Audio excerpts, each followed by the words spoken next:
that haunting music. Thanks to my son. He puts these together for me. I pick out the clips, but he always puts them together for me. So thanks, Kevin. You do a great job. Let me just get things set up here. The reason I chose that clip is mainly because I couldn't find a Raymond clip that would fit.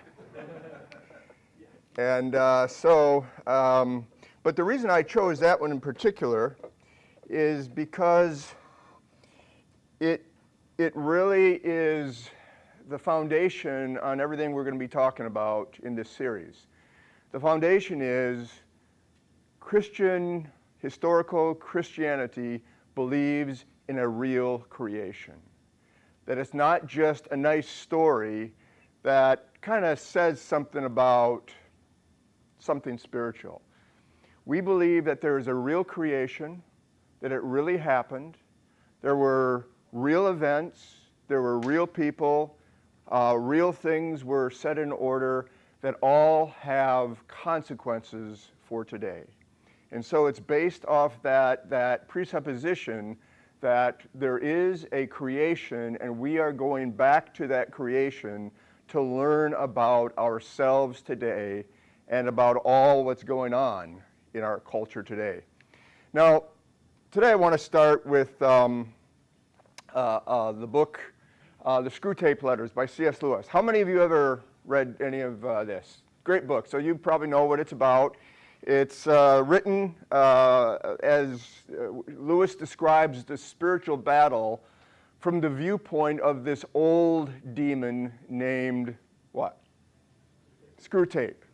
And he is writing a series of letters to his nephew, a young novice inexperienced demon by the name of Wormwood. And he has all different letters throughout the book. One of the letters to Wormwood says this: "My dear Wormwood, you may ask whether it is essential to keep the patient in ignorance or your own ignorance of your own experience. That question, at least for the present phase of the war, has been answered for us by the High Command. Our policy for the moment is to conceal ourselves. For when they believe in us, we cannot make them secularists or skeptics. I do not think you will have much difficulty in keeping the patient in the dark." The patient, by the way, is the person that he's after. "The fact that devils are predominantly comic figures in modern imagination will help you. If any faint suspicion of your existence begins to arise in his mind, suggest to him a picture of something in red tights and persuade him that since he cannot believe in that, it is an old textbook method of confusing them. He, therefore, cannot believe in you. Your affectionate uncle, Screwtape."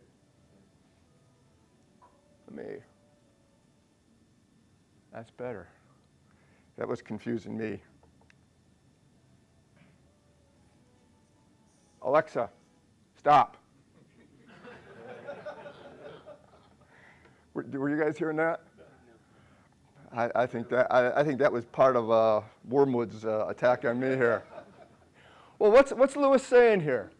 He's saying this: Satan's strategy in the spiritual battle today, there's a spiritual battle going on, and Lewis is saying that strategy is to cunningly conceal himself behind a secular or skeptical culture to which he seeks to conform people to. He's working today in plain sight, and he's working today behind our culture, which Lewis describes here as secular and skeptical, in order to conform people to that culture. Now, why so? Well, the word secular in Lewis's day and ours today also means something like God is not necessary, nor is he welcome. You know, God has his place to play if there is one, but not in the public. Where real things happen, God has no place. That's the idea of secular. Skeptical has to do with the idea of, is there a God? And if so, does he speak? Does he move into our world, or is he distant from it? And a skeptical culture says God does not speak, nor has he spoken. God is not necessary, nor is he welcome. And my question is Lewis correct? Is this the strategy that Satan is using today to go after us? Well, let's look and see what the Bible says. 2 Corinthians 2 says this, "My purpose in writing to you is so that Satan should not thwart us." Why? "For we are not ignorant of his evil schemes." What's the idea of a scheme? He's doing something in a cunning, crafty way that you might not recognize, right? He says we're not ignorant of those schemes. In 2 Corinthians 11, he says, "But I am afraid that as the serpent deceived Eve by his cunning, your thinking may be led astray from a sincere and pure devotion to Christ." What's he saying? Again, notice, the serpent worked in the past in a cunning way, behind the scenes. You know, he presented himself in the disguise of the serpent, so he's still working like that today. In Romans 12:2, Paul says this, "Do not be conformed to the spirit of this age, but be transformed by the renewing of your mind so that you may discern what is good." Again, the idea, why does Paul say this? That there's this culture, the spirit of the age that is seeking to conform us to itself. And who is behind all of this? Well, it's the ancient serpent, who is seeking to conform us to the spirit of the age, and that spirit, Lewis says, is secular and skeptical. God is not necessary, God does not speak. In 2 Corinthians 11:14, "For such men are false prophets, are false apostles, disguising themselves as apostles of Christ." And why would they do that? Well, no wonder, he says, "For even Satan disguises himself as an angel of light." He works in plain sight through a secular culture in order to conform us to that culture. That's what Lewis is saying. In other words, another way to put it, Satan's war on humanity is done in plain sight by using the surrounding culture through deceptive scheming and evil cunning. That's what I want you to see. It began that way in the garden, and guess what? It's continued that way all the way to the present. It's part of his strategy. So if that's true, then the question is this. If Satan works behind the culture through deceptive schemes and cunning strategies, and if the Bible warns about his schemes and strategies, that we're not to be ignorant of them, that we're not to be led astray by them, and Ephesians 6 says that we're to stand against them, then what are those cultural schemes and strategies he is currently using to turn people away from God? Because that's ultimately what he's wanting to do, to turn us away from God. God is not necessary, God does not speak, therefore I'm going to do what I want to do. And that's what he's been doing ever since the garden. So what are those cunning strategies that he is using through the culture? Well, the thesis of our series that we began last time and are going to be continuing through December is this. Behind today's chaotic cultural storm is the serpent's cunning strategy to turn people away from God by destroying the goodness of creation necessary for human flourishing. That's what he attacked in the garden, the goodness of creation, the crown of creation, human beings, and that's what he's doing today. How he did that in the garden and how he's doing that today is through this message. God and his ways are oppressive and must be replaced. How God has ordered things where you can't eat of this fruit, man, that's oppressive, and you got to replace God, do it yourself. And part of this thesis is this, that message is being echoed throughout our contemporary culture through what we called last time contemporary secularism. Okay, now what is contemporary secularism? How I defined that last time is this. It's a cynical framework. It's not a hopeful framework. It's a cynical framework. This is what we're after, but it ain't going to work, but we're going to do it anyway. That's the idea. It's a cynical framework for doing life that holds Any hope for human flourishing will come from liberating marginalized identity groups from all social norms, structures, and beliefs. And by the way, those social norms, structures, and beliefs have been constructed by dominant groups. They don't come from God, they come from dominant groups, the privileged, the powerful groups, that work to oppress and discriminate against the marginalized identity, truth, and power. That's how I define contemporary secularism. Now, this definition is built on three things. It's built on secularism that comes out of the Enlightenment. God is not necessary for life. It's built also on postmodernism. The universal truth, God does, universal truth, does not exist. So God is not necessary for life. He doesn't exist. Universal truth doesn't exist. And so critical theory says this, that since God doesn't exist and truth doesn't exist, there's no unifying story that unites us all. The only thing there is power, and the struggle for power is all there is. It's kind of like Darwin and the survival of the fittest. Power is all there is, and the struggle for power is all that exists. That's why it's such a cynical framework for doing life. And all this liberation from the power groups, the oppressor groups, of the oppressed groups comes through social justice, liberation through revolution. Now, all of this is what's driving our culture today, and what I'm suggesting is this contemporary secularism, in the back of it is this message: God and his ways are oppressive, and they must be replaced. This is his strategy in the present, working in plain sight through the culture to conform us to the culture. Now, last time we concluded that contemporary secularism then is the new skin on the same ancient serpent based on 5 similarities we saw with his strategy in the garden. And I won't go through this I'll go through this real quick since you have it last time. There's assault on goodness of the created order. We see that both in Genesis 3 and today. It appears as non-threatening. He appeared as a serpent, which was in the context there, a subordinate creature to Adam and Eve. And today it appears in non-threatening forms in terms of institutions that we trust. The target in the Genesis was human vulnerabilities, innocence. The target today is human vulnerabilities, shame, guilt, the desire for virtue. Both in in Genesis 3 and today cast doubt on God's word. God didn't say that. God didn't say that. Both today. And then the deceptive message to inflame rebellion.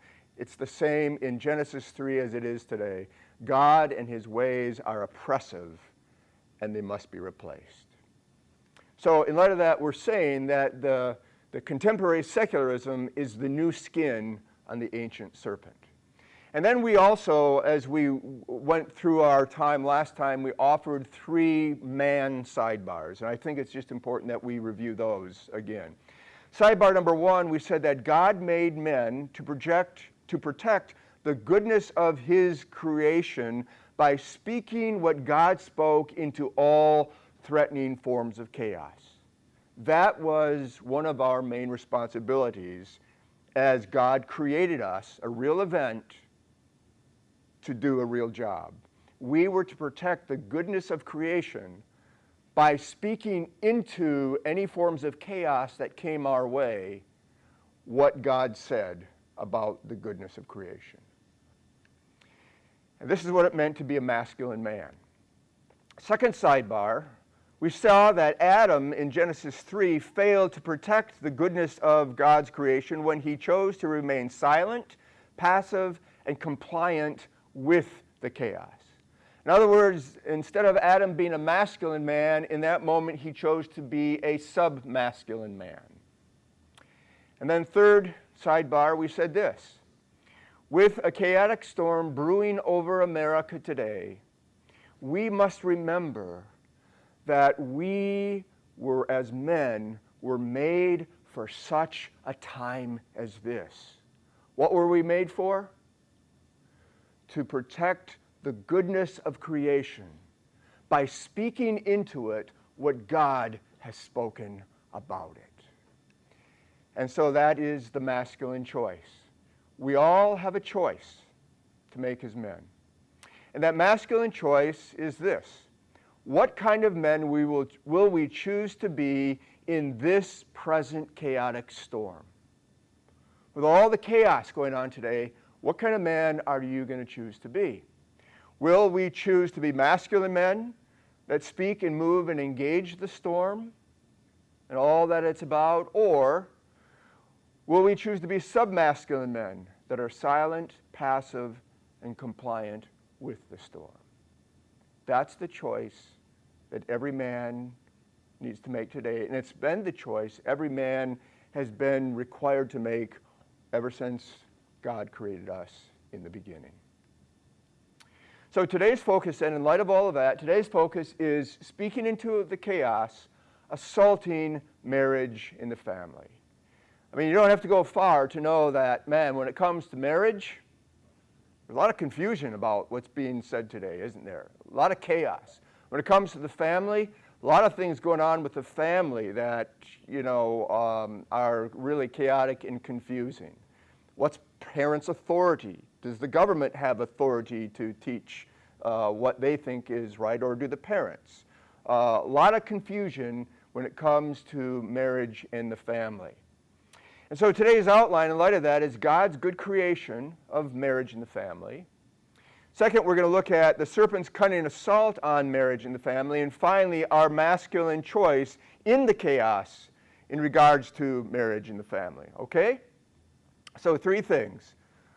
God's good creation of marriage and the family, how Satan, the serpent, is attacking the goodness of creation today, and how then do we speak into this chaos that is infecting marriage in the family today as a result of the ancient serpent's assault. Okay? So, point number 1, God's good creation of marriage and the family.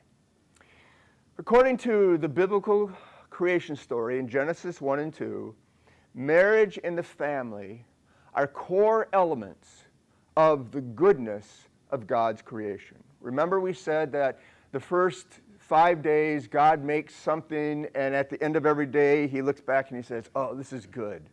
And what's good is the design, the diversity, the set order, and the harmonious function. He creates the sun and the moon, the seasons. They all work together. And in the midst of the goodness of creation, God also creates marriage and family as part of the goodness of creation. They're established by God in the beginning. And by that, what I want to say that marriage and family are not, they're not social constructs that have been evolved through the years. They've been established by God from the beginning. They're part of the creation design. And second, they are also designed to be necessary for human flourishing. Everything in those first 5 and 6 days, it is good, it is good, it is good. And it's moving towards the last declaration that God makes on creation. What's the last declaration? It is very good. Very good for what? For human flourishing. Everything that God is creating and forming is all for you and I as his image bearers to flourish in that world as we represent him and live for him on his behalf. So the creation story, in light of that, what I want us to see, the creation story reveals 4 things about marriage. First, marriage is rooted in God's creative act for mankind to represent him in the world as male and female image bearers. And so when you think about marriage and creation, you got to remember this. Marriage is rooted in the very creative act when God said, let us make man in our image, male and female. Second, marriage consists of what the Bible calls a one flesh union of the male and female image bearer, equal in kind, diverse, different in function, and harmonious in purpose.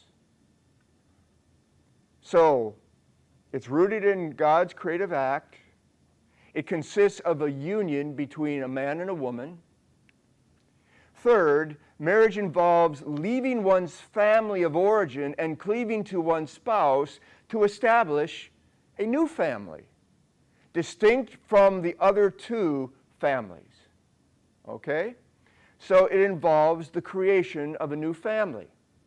That's what marriage was intended to be about from the beginning. And then lastly, marriage and family was established by God as the vehicle for you and I, mankind, to accomplish God's mandate. It's the first mandate he gives in Genesis 1:28, and you see that in Genesis 2:20 and 21 and 24. The mandate is this: go into the world and fill and subdue it and rule over it on my behalf. In other words, go into the world and make it flourish. Make it flourish. So marriage and family are the vehicle that God has established for human flourishing. That's our part in the process of human flourishing.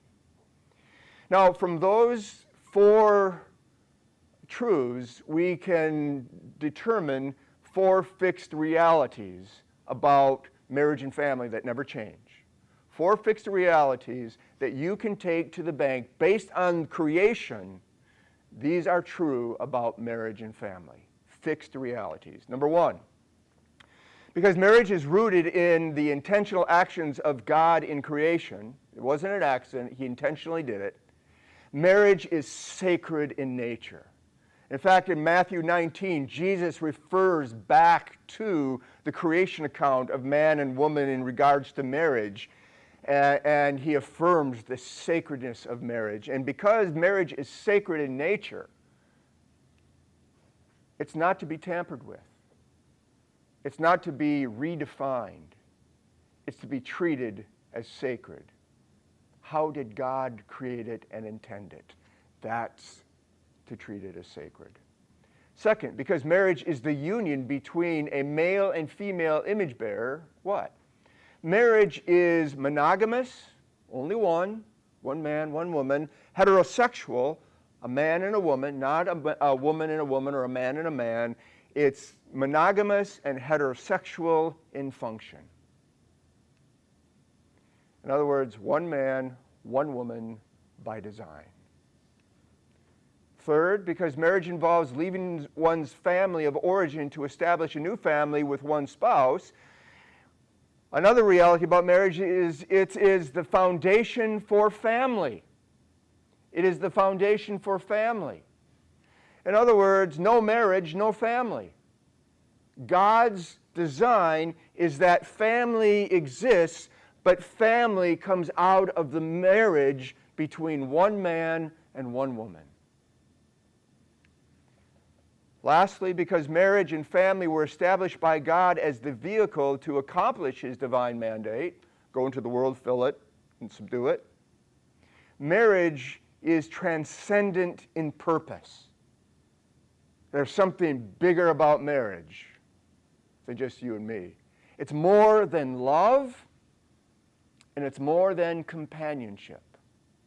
If all it is love, and all it is companionship, and it's evolved just because that's how it worked out, there's no creation, then yeah, if two men love each other, if two men find companionship with each other, yeah, why not marriage? But if it is transcendent in purpose, it's about something bigger, and it requires a man and a woman who come together to create a family, and all of that is sacred, and it's all part of the transcendent purpose of God, then marriage and family have to be fulfilled by God's design and God's purpose according to God's function. Okay? So those four fixed realities about marriage and the family, they all come from the idea of there really was a creation, and it really happened, and people really were created. They didn't evolve. God created us in the beginning. We put it another way, marriage and family are key foundation stones. They're not the only stones, foundational stones. We see all of them in Genesis 1 and 2, but they're key foundational stones in the good design of God's created order necessary for human flourishing. Which means then you take away either stone, marriage or family, by confusing, redefining its purpose, design, or function, and what will happen to human flourishing? It will collapse into chaos. And guess what we're seeing today? Kind of collapsing into chaos, isn't it? So here's my question. If the proper function of marriage and family are necessary for human flourishing, as God designed from the beginning, then how did God create marriage and family to function within His created order? It's a legitimate question, right? How does marriage function? How does family, how did He intend family to function? Well, let's look first of all at God's created function for marriage. And here, guys, we could say a lot. I mean, you could have one whole series on each of these here. So I'm not going to try to go into them or defend them, only say this is what God says. First, marriage functions within a covenant. Marriage is established by instituting a man and a woman, instituting a covenant that is entered into before God and consummated by sexual intercourse. Sexual intercourse could be considered the sign of the marriage covenant, meaning what? Sex is intended by God only for marriage. Sex outside of marriage is not part of God's design. So it functions within a covenant. Second, it functions within permanence. It's established by God to be a lifelong relationship with divorce permitted for prescribed reasons. And Jesus discusses that in Matthew 19 and Mark 10. But it's intended to be a permanent relationship. It functions within a covenant, a promise. It functions also with a sense of exclusivity. No other person or thing is to interfere with the marriage commitment between a husband and wife. Nothing is to have and hold the heart of a man and a woman more than the heart of each other. It's exclusive relationship. It's the priority relationship. It also functions with mutuality, the Bible tells us. Husbands and wife are equally concerned about the well-being of the other and equally committed to give to the other. That's part of God's function for marriage. Fifth, it functions within a gender design. Again, here's where we could spend lots of time, but I just want to note the function. God says this. Ephesians 5, Colossians 3, Genesis 2. Husbands bear the responsibility for marriage while wives submit to his leadership as suitable helpers. Again, that needs to be played out, fleshed out. We don't have time for that. My only purpose is there really is equality, but a different way we function as male and female image bearers. And it's that different function that is done in a harmonious way that creates that marriage that flourishes and produces a sense of life. And then lastly, it functions with life-giving purpose. Marriage serves to ensure the divine mandate for human flourishing continues by the establishment of families. Marriage is not just about how me and my wife can just have a nice life. Marriage has a bigger transcendent purpose. It's about bringing the next generation into the world so that God's creation continue to go forward and flourish as He intended. Okay? So it functions within covenant, permanence, exclusivity, mutuality, gender design, and a life-giving purpose. What about family? What's God's design for family? Well, there are three components to family, three personalities within a family. Fathers, mothers, and children, right? Again, we could say a lot here, but let me just give an overview. Fathers are to provide and protect the family and their children, 2 Corinthians 12. They're to train their children to know, love, serve God from the heart, Deuteronomy 6, Proverbs 1 through 10. Fathers are to ensure proper nurture and discipline of children, Ephesians 6, Colossians 3, Hebrews 12. How about moms? Moms bear, raise, mother their children, 1 Timothy 2. They manage and care for the home, 1 Timothy 5. What about kids? Do they have responsibility? How are they to function in the home? Well, children to be obedient to the parents, Ephesians 6, Colossians 3. And when you turn into adults, then you care for your parents in old age. Right, Kevin? All that to say this. Parents are responsible to shape their children into healthy, mature adults. And you know what a healthy, mature adult is? They know how to love God and they know how to love people. Those are the two great commands. And if we can live out those two great commands, we will flourish. So the two greatest things that we can do is teach our kids to love God and love others. That's our responsibility as fathers.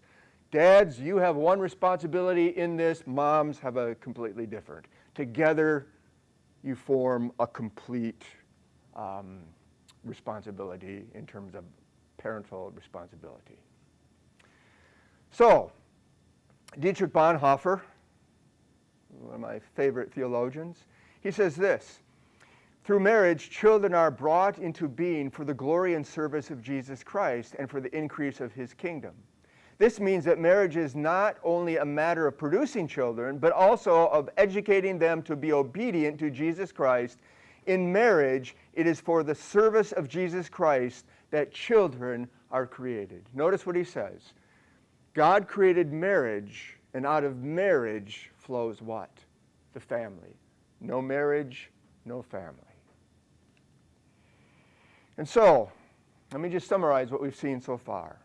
As part of the goodness of God's creation, marriage, we can say, is a sacred sexual covenantal relationship consisting of one man and one woman, characterized by permanence, exclusivity, order, mutuality, and intimacy, uniquely designed by God to be the vehicle for mankind to accomplish the divine mandate of subduing and filling the world on God's behalf, in the bringing forth of children, for the establishment of God-centered, life-giving families, through which his transcendent purposes would be served, his plan for human flourishing would be realized, and God would be worshiped and glorified. Now, if you're here this morning and you are married, did you understand all that when you said, I do? Probably not. Probably not. But what I want you to see is if we really take creation seriously, then we really have to take marriage and the family seriously, because they are not social constructs that we kind of developed over the years to make life easier. They are part of the very goodness of creation. They are foundational stones necessary for human flourishing. So here's the question. If marriage and family are part of the goodness of God's created order, and if the serpent seeks to destroy that goodness by introducing confusion and chaos into it, and if contemporary secularism is the new skin of the ancient serpent by which he is working today, then how can we assume Satan will be assaulting God's good design, purpose, and function for marriage and the family through our present chaotic storm? How is he working in plain sight, using the culture, working behind the culture to conform us to a culture that doesn't see marriage from a creational viewpoint? That's the question, which we will answer right after the break. Okay, guys, we're going to get started again. prior to the break, we asked this question. If marriage and family are part of the goodness of God's creation order, and if the serpent, the ancient serpent of Genesis, seeks to destroy that goodness by introducing confusion and chaos into it, and if contemporary secularism is the new skin of the ancient serpent by which he is working in our midst today, then how can we assume he will be assaulting God's design, purpose, and function for marriage and family through this present chaotic storm? He will be assaulting it, and we can be ignorant of it. We have to not only understand it, but as it says in Ephesians, we have to stand against it. We have to speak into it, as we were created to, and Adam failed to do. So the answer is this. He'll be assaulting the goodness of marriage and family by clouding their design, purpose, and function with chaos and confusion. And let me just say this, that chaos and confusion causes a lot of conflict amongst people, doesn't it? It's part of what he's wanting to do, fragment people. And he does that through the vehicle of contemporary secularism, which is redefining everything in our society today. Everything in society is being redefined by this contemporary secularism, as I've defined it. And some of the cultural tools that are being used to redefine everything today are the education system, the university, public schools, Hollywood, the media, big tech, and politics. All of that, if you listen to what's being spoken in these four areas, you will hear this message, that God and his ways are oppressive and they must be replaced. Or really, they must be abolished. So that brings us then to the serpent's cunning assault on marriage and the family. The serpent is presently assaulting marriage and the family with a deceptive message that's echoing throughout our society.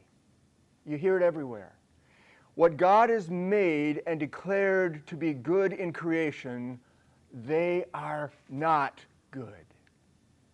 In fact, they are oppressive systems created not by God, because there is no God. He doesn't speak. He's not involved. So they're created by the powerful to dominate the weak. They are created by the powerful to dominate the marginalized. That's the message that's being spoken everywhere in our culture today.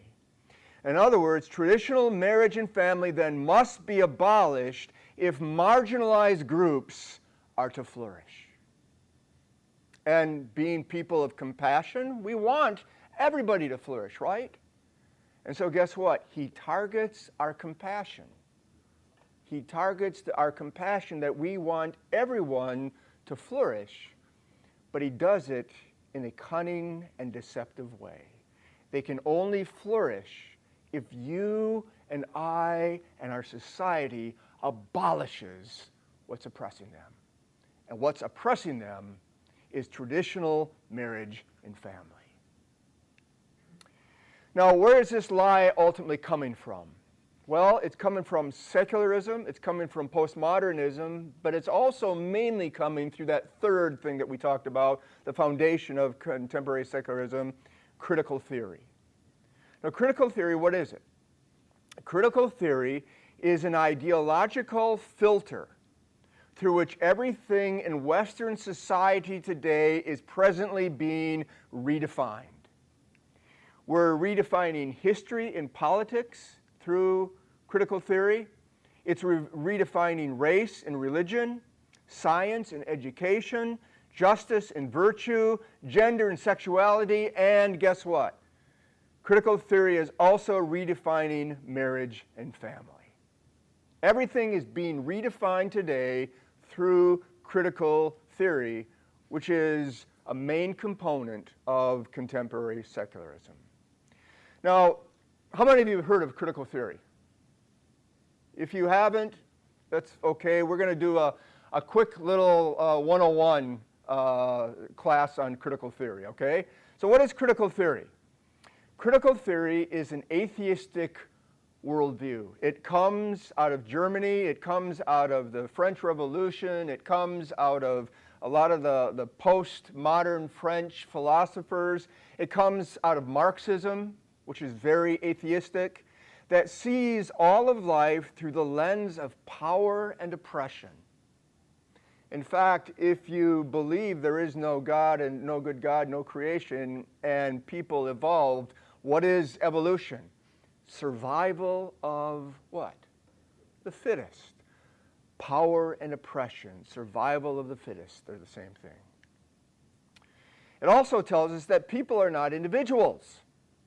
So we don't worry about individual people, we worry about and are concerned about groups, identity groups, and individuals are only members, ambassadors of those groups. They can't speak for themselves, they can only speak for the group. And those identity groups are based on three things: race, gender, and sexuality. And that you are in either one of these groups, and you could be in a number of groups based on something called intersectionality. We'll talk about that in the days to come, where you could be a woman, which would be in one group. You could be a black woman, which would be in another group. And you could be a black gay woman, which would be in another group. So it all depends on how those groups intersect, and we're all part of a group. And some of us are parts of oppressor groups, and some of us are part of the oppressed groups. Some of us are part of the privileged and powerful. Others of us are part of the marginalized and the subjugated. Okay? So, people are not individuals. They're members of an identity group. And the oppressed groups are subjugated not by outward force or overt discrimination. In other words, we're not beating people into submission. We're not doing anything that overtly discriminates like we did in the past through the Jim Crow laws and all of that in our 60s and 50s in our country's history.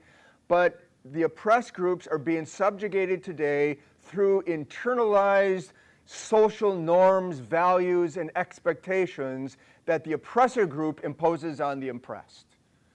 For example, one of the norms that are being discussed today that needs to be, we need the oppressed groups need to be liberated from is mathematics. 2 plus 2 equals 4. Well, why does it equal 4? Well, it's because the powerful group has said it. And everybody over time has internalized it, so everybody believes that 2 plus 2 equals 4. But what if 2 plus 2 only equals 4 because it's the power group, the group in power that said it, right? Because if you have power, you make the rules. If you have power, you determine the truth claims. And the truth claim, according to this, says that 2 plus 2 can equal 5, and you can't say it does because if you're doing that, you're oppressing the marginalized groups that may not believe that. We'll talk more about that when it comes to our last one in December, social justice and virtue. The last thing I want you to see in this 101 on critical theory, the purpose of life, then, is about the liberation of the oppressed groups from all social norms, values, expectations of the oppressor groups through social justice activism. Social justice is not the same as biblical justice. Social justice is all about liberating people from what we would call the goodness of the creation order, the goodness of God's design for marriage and family. And we'll talk more about that again in December. And if you understand all this, and if you are committed to acting on it, you are then called woke. Okay? You can understand this, and if you're not acting on it, you're not woke. Only the woke know this and act on it. If you don't agree with this and you're not acting on it, you are then bigoted. You are then homophobic or misogynist or whatever you want to say. And so you can either agree with this and act, and by the way, you have to act to be woke because silence is violence. Okay, that's one of their phrases. Or if you don't agree with it and are silent, you still are guilty because you are part of that internalized system that believes this. Okay? Now, let's look at this through marriage and family through this lens of critical theory. Critical theory looks at marriage and family like this. Traditional marriage and family, as we would say, as designed by God, are unjust, oppressive systems of social power constructed by heterosexual patriarchy. And who are the heterosexual patriarchy? Men who are attracted to women who are part of Western culture that discriminate against two marginalized groups. And who are those two groups? First group, women and children. The second group, LGBTQ people. So traditional marriage and family are unjust, oppressive systems of social power constructed by heterosexual patriarchy that discriminate against women and children and LGBTQ people. And so social justice then seeks to deal with this injustice by abolishing traditional marriage and family so that these two groups, women and children and LGBTQ people, can flourish. Now, watch. This redefinition of marriage as traditional marriage and family are unjust, oppressive social systems of power is really the serpent's cunning assault on the goodness of God's created order. Notice, this redefinition of marriage brings chaos and confusion and conflict into society. Okay? Now notice who he targets, the serpent's vulnerable targets. Why does he target women and children, and why does he target LGBTQ people? Well, because of real past harm that has been done to them. Men have used their power in destructive, bad ways. We've been given a stewardship of power to create order, beauty, and life so people can flourish. Rather than using our power in that stewardship, we have used our power for our own ends, and we've used it to abuse women, to hurt children, and to hurt people that weren't like us. We didn't like them. And so LGBTQ people have traditionally, through the early years, have suffered harm at the hands of men. And because there is that harm and that guilt and that shame about our past and the desire to make wrong right, they're great targets to focus. He targets then our vulnerabilities. And then his lie. We got to abolish traditional marriage and family. Why? Because God's created order is not good and it must be replaced. You see how that works? You see how the culture is saying this and how it parallels with what we know the serpent does behind the scenes, in plain sight, conforming us to the culture? That's what he's about. And if we're ignorant of those schemes, what are we going to do? We're going to fall prey to those schemes. So here's the question. Where are we hearing echoes of the serpent's lie in today's chaotic storm? Where are we hearing echoes of this? Everywhere. Everywhere. For example, let me just quickly go through some things. I had to cut out half of what I had here, so let me just quickly go through them. Echoes of the lie are in the media. A couple of years ago, there was a Time magazine article, and you can see there the cover story was, "Who Needs Marriage?" And the thesis was, marriage is no longer socially necessary as we once believed. Why?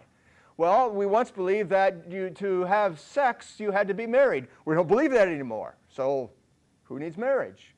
But then we also believed that you had to be married in order to live together. But we don't believe that anymore, so who needs marriage? But then we also believed that you had to be married in order to have kids. But we don't believe that anymore, so who needs marriage? So what's the lie? Traditional marriage is not good. It is an outdated social construct from our Victorian past, and we must abandon it. You hear that everywhere in the media. How about we hear the echoes of this lie in the current marital statistics? The U.S. News and World Report, April 26, 2020. In 2018, it says the rate of marriage fell to 6.5, the lowest level in the 118-year period covered by the news report, I think it should say, and the lowest recorded since 1867. Why? This is what they say. Women's independence and gender equality is a huge factor in the long-term decline of marriage. What's the lie behind this? Traditional marriage is not good. Why? It is oppressive and discriminatory against women and therefore should be avoided. Women should avoid it. It's not good. We hear echoes of the lie in present-day feminism. The Daily Telegraph, April 15th, 2015. The meaning of marriage is so deeply rooted in patriarchy and gender inequality that, in the modern sense, it does not make sense for a young woman to tie the knot unless she has a partner willing to reject all traditional overtures of marriage. Until the entire structure of society changes, liberation through what? Revolution. Read, no more patriarchy. The institution of marriage will remain a reflection of that structure, which unfortunately continues to penalize women for their gender. What's the lie? Traditional marriage is not good. Why? It is a patriarchal structure that oppresses women and must be rejected. We hear echoes of the lie in abortion rights today. In The Nation, October 30th, 2015, gender equality is not possible without abortion. Wow. Banning abortion will mean hardship for many women. They will have less ability to express themselves sexually. Why? Because if you express yourself sexually as a man, there are no consequences. If a woman expresses herself sexually as a woman, there are consequences. That consequence is not fair. So we can only have equality if we erase the consequence. They will have less ability to express themselves sexually, even within marriage, less freedom and independence, and less ability to shape their own lives. They will be worse off physically and often emotionally. Why? Because they have kids. Men will have more ability to dominate them because they have kids. Pro-choice feminists are trying to make a more family-friendly country, just like Planned Parenthood is, in which motherhood doesn't limit a woman's horizons. What's the lie there? Traditional marriage and family are not good. Why? Because they oppress and discriminate against women and should be abolished. We hear echoes of the lie in progressive environmentalism. Good old AOC and her 219 Instagram. Our planet is going to hit disaster if we don't turn this ship around, and so it's basically like there's a scientific consensus that the lives of children will be very difficult, and it does lead, I think, young people to have a legitimate question, is it okay to still have children? What's the lie? Traditional family is not good. Why? Because procreation threatens the flourishing of people and the planet. More people creates a higher what? Carbon footprint, which is not good for people and not good for the planet. Therefore, having children is a moral issue, and it must be stopped. You're morally bad if you continue to have children. We hear it echoed, the lie echoed in parental rights laws. And there's so many here that I had to not use. In the Federalist, March 1st, 2019, it says this, in 2019, a court decided that a 14-year-old girl had the right to receive testosterone injections without parental consent, warning the parents if they referred to their daughter with the female pronouns or calling her by her female name that they gave her, they would be charged with family violence. Serpent's lie, traditional family is not good. Parental authority can endanger children. Parental authority can destroy a child's real identity, and they can teach them things that don't go along with our contemporary secularism. So we've got to get rid of that. It's dangerous. Echoes of the lie in today's social activism. Black Lives Matter, it used to be on their website. Did you know it was taken down? It was taken down. This is what they took down, one of the things they believe. We dismantle the patriarchal practice. We disrupt the Western prescribed nuclear family structure. We foster a queer-affirming network. We gather, when we gather, we do so with the intention of freeing ourselves from the tight grip of heteronormative thinking. Guys, that's not just about civil rights. That is a social agenda coming from critical theory. And the lie is this: traditional marriage and the family are not good. They are unjust social constructs that oppress the marginalized and empower the patriarchy, and they must be abolished. How about echoes of the lie in presidential politics? Again, you see it everywhere, don't you, if you just have ears to hear. The Washington Post quoted Mayor Pete Buttigieg, "I wish that the Mike Pences of the world would understand that if you have a problem with who I am," and who is Pete Buttigieg? He's gay, but he's not only gay, he's a man who is married to another man. Same-sex marriage. I mean, the big thing for Pete Buttigieg was to kiss his husband on camera. And so if you have a problem with who I am and what I do, your problem is not with me. Your quarrel, sir, is with my Creator. What's the lie? That traditional marriage is not good. Heteronormativity, in other words, that it's between a man and a woman, is an oppressive social construct that discriminates against non-heterosexual people, and therefore it must be abolished.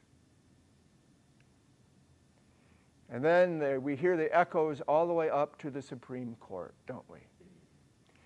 In 2015, the Obergefell versus Hodges decision, same-sex marriage legalized in the United States, in every state, by the U.S. Supreme Court in the name of sexual equality and marital equality after years of gay activism.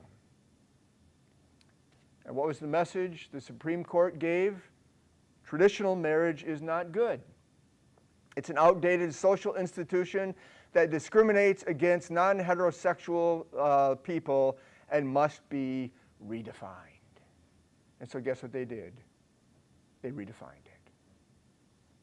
And in case you think that's the only place, that's the highest place it has gone, you're not thinking right. You know why? Because we hear echoes of the lie in the church. The Reformation Project, which is an evangelical organization. According to the book of Ephesians, marriage is fundamentally about commitment. Keeping our covenant with our spouse as a reflection of God's own covenant with us through Jesus. So far, so good. But then they add this. The Bible doesn't teach that marriage requires procreation or gender. It's just about covenant and being faithful to that covenant.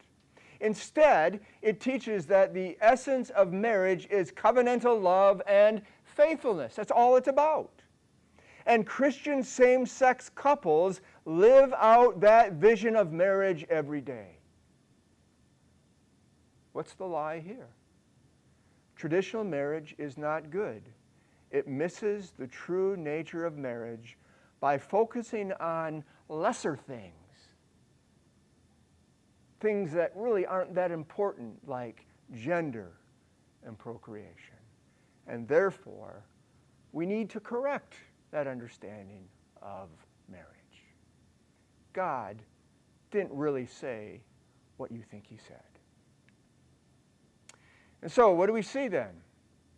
The serpent's lie is echoing everywhere in our contemporary secular culture.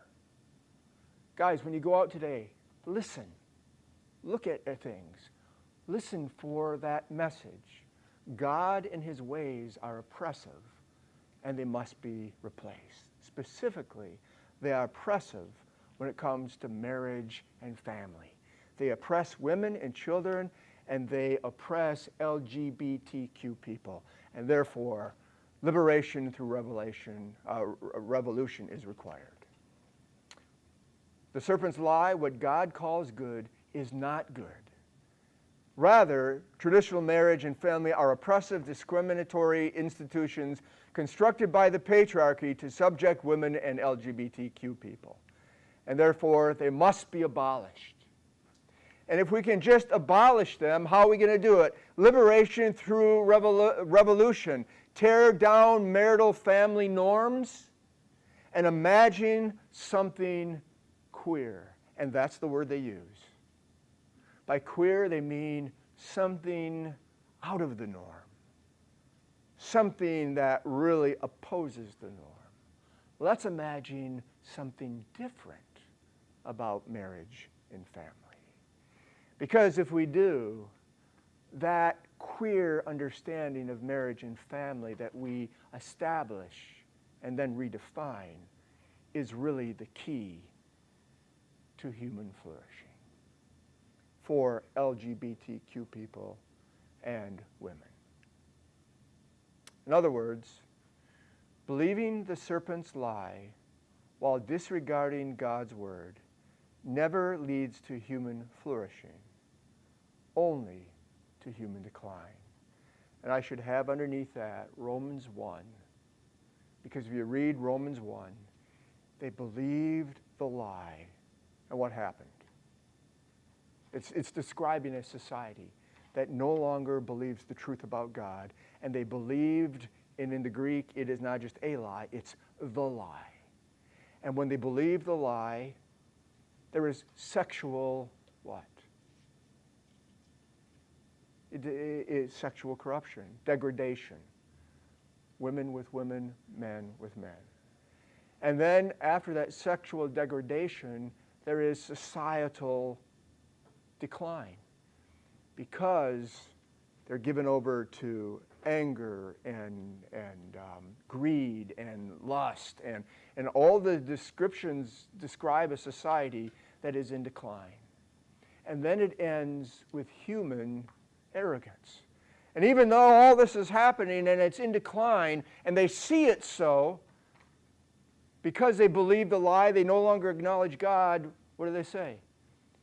They not only believe it themselves, continue to do it, but they give a hearty approval to others and encourage them to do it as well. We see all that in our culture today. And our society is not flourishing. It's in the process of declining. Why? Because when you believe the lie and disregard God's word, especially in regards to the creation order, humanity, mankind, cannot flourish. So the question is this. If the serpent really is still seeking to destroy the goodness of God's creation by assaulting marriage and family with chaos and confusion, then what are we to do as men? What are we to do? Well, that brings us to our third point today. Our masculine choice in the chaos of marriage and family. We have two choices. What are they, guys? Choice number one, we can be masculine men. Choice number two, we can be submasculine men. That was Adam's decision. That was his choice. And it's every man's choice since then. To be a masculine man, the choice is I'm going to speak and act and engage this chaos. Or to be a submasculine man, like Adam proved himself to be, I'm going to be silent, passive, and compliant with this chaos of marriage and family. What's your choice? If you choose, number one, to be a masculine man, let me tell you what that will involve. It will involve four things. Number one, speaking into the chaos will require preparation. In other words, we cannot speak what we do not know, right? You cannot speak what you do not know. 1 Peter 3:15 says, always be prepared to give a defense for the hope that is in you, but do so, speak with gentleness and respect. And we'll say more about that in the days to come, next time in the time in December. Two books that can help you prepare to speak into the chaos. The first book, God, Marriage, and Family by Kostenberger, a great book. It's really just a theology of marriage and the family. And then a second book that will help you understand our culture today, what's really kind of forming our culture, the critical theory, is cynical theories. And the main guy here is James Lindsay. Lindsay, if you know who he is English, he's a philosopher, and he's an atheist. And so he has no axe to grind. But he really does a great job in just leading us through, in a very simplistic way, in a very good way, all what's going on today. And his, as an atheist, his view is this. What is being talked about and redefined through critical theory really is harmful to human society. So, number one, speaking into chaos will require preparation. We cannot speak what we do not know. Second, speaking into chaos will require integrity. It will require integrity. We cannot speak what we do not live. We cannot speak what we do not live. Remember what Jesus said in Luke 6? He says, how can you speak saying, friend, let me help you get rid of the speck in your eye when you can't see past the log in your own eye? We have to live what we speak. So the question then is this: how does your life reflect the goodness of marriage and the family? And there are a lot of things we could say about this, but let me just throw out some real quick questions for you to just kind of ponder and chew on. Number one, if you're married, are you faithful to your wife? Are you involved emotionally or sexually with somebody else? If you're not married, you're single, are you shacking up with another woman? Oh, we're living like we are married, but we've never formed a covenant. If you're single and you're not shacking up with your girlfriend, are you having sex with her? Remember, sex is part of the sign of the covenant. If you are, you don't really believe in the goodness of marriage. Are you involved in porn? You can't be involved in porn without believing in the goodness of marriage. And believe in the goodness of marriage at the same time. If you have a dead marriage, you've kind of given up on it. Well, do you believe in the goodness of marriage? Are you cynical towards marriage? Maybe you've been married for a long time and you just ain't going nowhere. Maybe you've been married 1, 2, 3 times and like marriage is worthless. You can't believe that marriage is part of the goodness of creation if you're cynical. Are you avoiding marriage? I've never been married and I don't want to be. Why? It's too tough. Then you can't really believe in the goodness of marriage. Have you dealt with failure and wounds of a divorce? Because if you haven't, you're going to jump right into the same thing and it's going to be a bad marriage. Or if you don't deal with the wounds and failures of the past, you're going to continue to just be cynical towards marriage. Are you avoiding having children? You know, I just want to, me and my wife, well, we can make more money and we can flourish better if we just don't have children. Because children, families, keep you from flourishing. That's part of the lie, isn't it? Are you active in your kids' development? Are you spending time with them? Are you teaching them how to love God, and what it means to love God, and what it means to love people? Or are you a ghost dad? Maybe you're a single dad and you never see your kids. Or maybe you are married and you still never see your kids. You can't believe in the goodness of marriage and the family and not be active in your kids' lives. Are you alienated from your own family of origin, from your mother or father or brother or sisters? Are you caring for older parents that are in need? You can't be committed to the goodness of marriage and family and be alienated. Now, it may be that they don't want to restore the relationship, but as it says in Romans 12, as much as it possible, as it depends on you, be at peace with all men. You can do your part. How we answer these questions speaks to what we really believe about the goodness of marriage and family. So speaking into the chaos will involve preparation. It will require integrity. Third, it will require listeners and listening, right? You can't speak if nobody's there. And part of the speaking will require listening.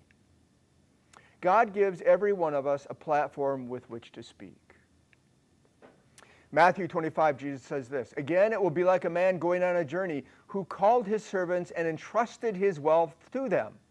To one he gave 5 bags of gold, to another 2 bags, and another 1 bag, each according to his ability. And then he said, 'Do business till I come back.'" Guys, each one of us have been given a stewardship to perform and a place or a platform in which to perform it. It's different for each of us according to our ability, according to the gifts God has given us, according to how we have been wired, according to our story. We all have a different platform. And he says, do business in that platform that I've given you, using your gifts and abilities till I return. Do business. And so the question that we all have to ask are, what are the platforms God has given me? I'm not going to talk about that today, only want to encourage you to ask yourself, what are the platforms? Is it with your family, your extended family, at work, at church, on some league that you're in? What's the platform God has given you? Then secondly, when you speak to those who will be listening, speak in terms of chaos and design, not morality and the Bible says. If you speak in terms of morality and the Bible says, they will think that you're just outdated when it comes to marriage and family. So that Bible you believe, that's just outdated anyway. That's, you know, I'm beyond that. You're not enlightened like I am. But if you speak in terms of creation and design, that's a whole different story. So speak in terms of creation and design. That's why we have to always go back to Genesis 1, 2, and 3 to understand why the world is and people are the way they are today. Next, listen to understand them and why they believe what they believe, why they believe what they do about marriage and family. A lot of times they really don't know why they believe. They just believe because that's what their culture has just kind of shepherded them along to believe. Or maybe they believe it out of a sense of, I got to be loyal to a son who is gay. And I don't know what to do, so I just believe it because I don't know what to, I want to have a relationship with him.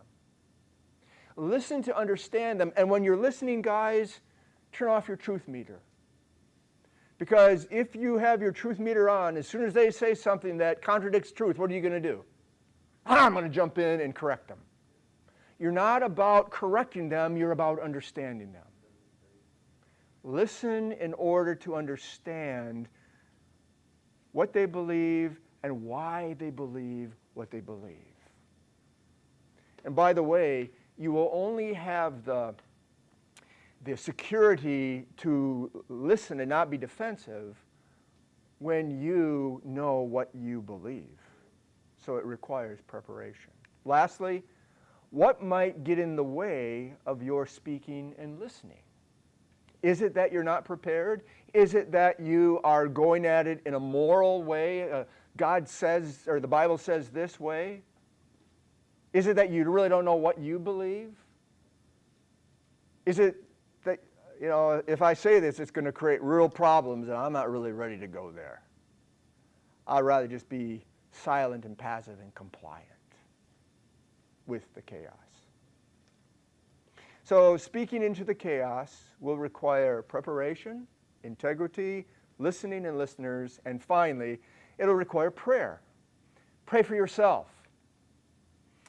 James 1 says, if any man lacks wisdom in how to faithfully live for God, especially it's in the context of trials, James is saying this, he should ask of God, who generously gives without finding fault, and it will be given to him. I like what he says, without fault finding.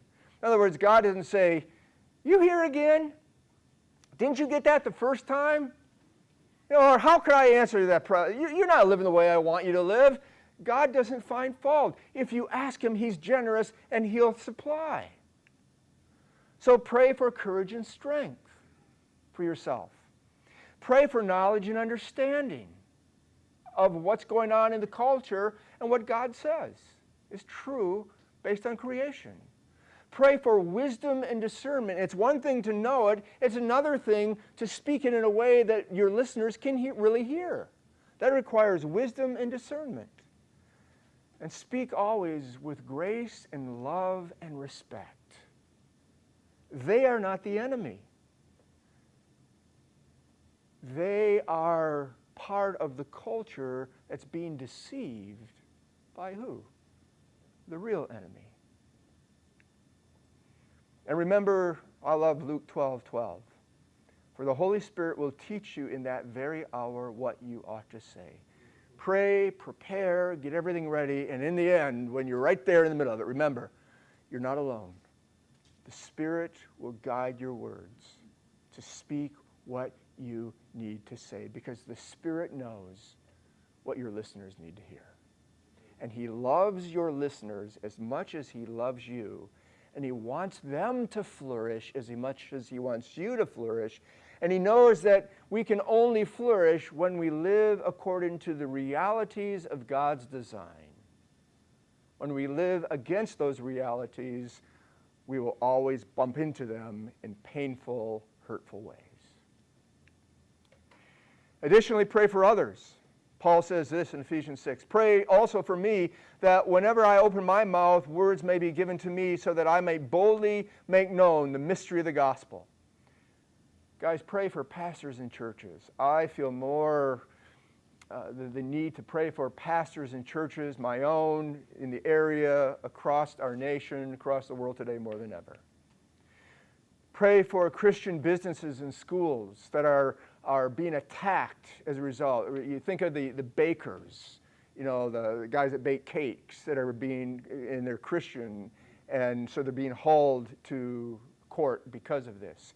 Think of the schools that are being sued because they're Christian schools that are being sued because they will not hire somebody that does not conform to Christian doctrine, and one of those is heterosexual marriage. Pray for them. Pray for Christian organizations that are being shut down, like Christian adoption agencies who have a biblical view of the family and are not giving over to the culture today that says if you're going to be open, you have to provide children for all families, not just heterosexual families. Pray for Christian activists and politicians who are committed to going out on the front lines to speaking this message. Pray that they would do so with wisdom and discernment, with respect and love and grace. So what do we learn today? 3 things. A flourishing society requires stable marriages and nurturing families that function in accord with their creational design and purpose established by God in the beginning. I hope you see that in a new and fresh way today. And that design and purpose, 3 ways we talked about last time, that you see in Genesis 1 and 2, that includes everything in creation, including marriage and family. Diverse design, fixed order, harmonious function. That is all necessary for human flourishing. Whether it's the sun, moon, stars, seasons, plants, animals, marriage or family. The same serpent that assaulted creation's goodness in the beginning is today assaulting the creational goodness of marriage and family through a similar cunning, deceptive message. And that message is heard everywhere through contemporary secularism.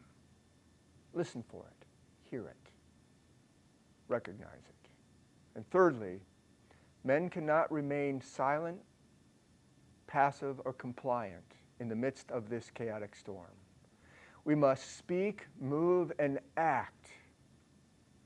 And we must speak God's creational reality into the chaos to subdue it for the sake of human flourishing. Not for the sake of proving we're right and they're wrong, but for the sake so that they can flourish as much as we can flourish.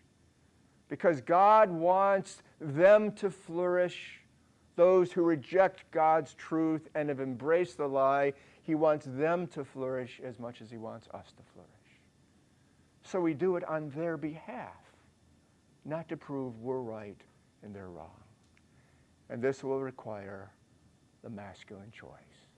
Will you choose to be a man, a masculine man, or will you choose to be a sub-masculine man who is silent, passive, and compliant? It's the choice that we all have to make and determine what we're going to make today. Next time, speaking November 14th, the day before, what? Deer season. Am I the only hunter in here? Speaking into the chaos, assaulting gender and sexuality. Guys, we're going to keep moving up the level of difficulty here. But we need to be aware of what God says and how Satan and the serpent is assaulting the goodness of gender and sexuality. Okay? Thank you for coming, guys, on the internet today. Appreciate your watching. And with that, Mark is going to come up and he's going to have some questions.